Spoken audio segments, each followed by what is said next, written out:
KTN Maharashtra news मध्ये आपले हार्दिक स्वागत। आपण पाहत आहात केटीएन महाराष्ट्र आणि न्यूज। भटक्या प्राण्यांमुळे काही नागरिक ठळक त्रस्त. बातम्या। ज्येष्ठ डॉक्टर जखमी। किनवट नगरपालिकेत नवीन सत्ताधारी मंडळ आल्यानंतर शहराचा कायापालट होईल अशी मोठी आशा रहिवाशांना होती। सुरुवातीच्या काळात नागरिकांनी नवीन पथकाचे उत्साहात स्वागतही केले, मात्र आता काही महिने उलटल्यानंतर रहिवाशांचा भ्रमनिराश झाला असून काम कमी आणि प्रसिद्धी जास्त अशी स्थिती शहरात पाहायला मिळत आहे। समस्यांचा डोंगर आणि प्रतिनिधींचे दुर्लक्ष।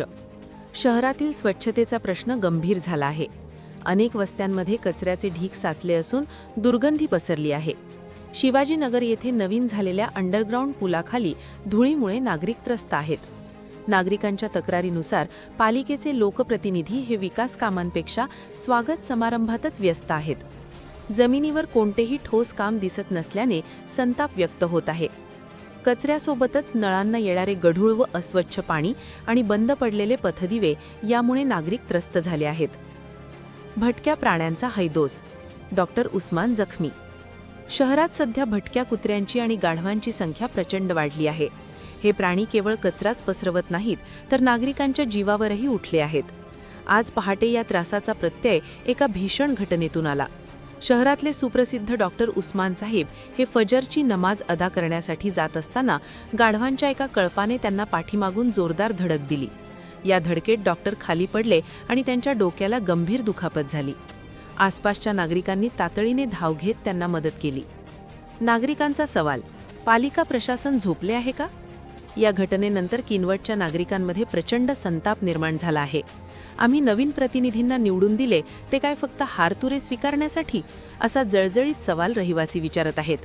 भटक्या प्राण्यांचा बंदोबस्त करण्यात नगरपालिका अपयशी ठरली असून एखाद्याचा जीव गेल्यावरच प्रशासनाला जाग येईल का, अशी विचारणा केली जात आहे। तात्काळ कारवाईची मागणी। शहरातील स्वच्छता मोहीम युद्ध पातळीवर राबवावी। पिण्याचा पाण्याचा प्रश्न सोडवावा, बंद असलेले पथदिवे दुरुस्त करावेत आणि विशेषतः भटक्या प्राण्यांचा तातडीने बंदोबस्त करावा, अशी मागणी नागरिकांनी केली आहे। जर येत्या काही दिवसात परिस्थितीत सुधारणा झाली नाही तर तीव्र आंदोलन छेडण्याचा इशाराही शहरवासियांनी दिला आहे।